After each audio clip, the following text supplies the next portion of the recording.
मेरी माँ चोर नहीं है।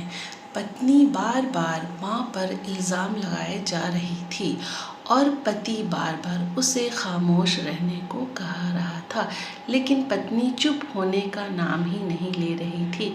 बार बार ज़ोर ज़ोर से चीख चीख कर यही कह रही थी कि उसने अंगूठी टेबल पर ही रखी थी और तुम्हारी और मेरे सिवा इस कमरे में कोई नहीं आया, तो अंगूठी हो न हो माँ जी ही चुराई है।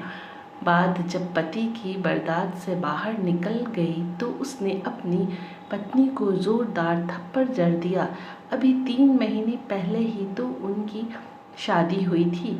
पत्नी को थप्पड़ सहन नहीं हुआ और वो घर छोड़कर जाने लगी और जाते जाते पति से एक सवाल पूछा कि तुम्हें अपनी माँ पर इतना भरोसा क्यों है। उस समय पति ने जोर उत्तर दिया, उसे दरवाजे के पीछे खड़ी मानो सुनो तो उनका दिल भर आया। पति ने अपनी पत्नी को बताया कि जब ये छोटा था तब उसके पिताजी चल बसे। उसकी माँ मोहल्ले के घरों में झाड़ू पोछा लगाकर जो भी कमा पाती थी, उनकी सिर्फ एक वक्त ही खाना आता था। माँ एक प्लेट में मुझे रोटी देती थी और खाली टोकरी ढक कर रख देती थी और कहती थी मेरी रोटियां इस टोकरी में हैं, बेटा तू खा ले। और मैं भी हमेशा आधी रोटी खाकर कह देता कि माँ मेरा पेट भर गया, मुझे और नहीं खाना। माँ ने मुझे मेरी आधी झूठी रोटी खाकर मुझे पाला है, पोसा और बड़ा किया और आज मैं 2 रोटी कमाने के काबिल हो गया हूँ।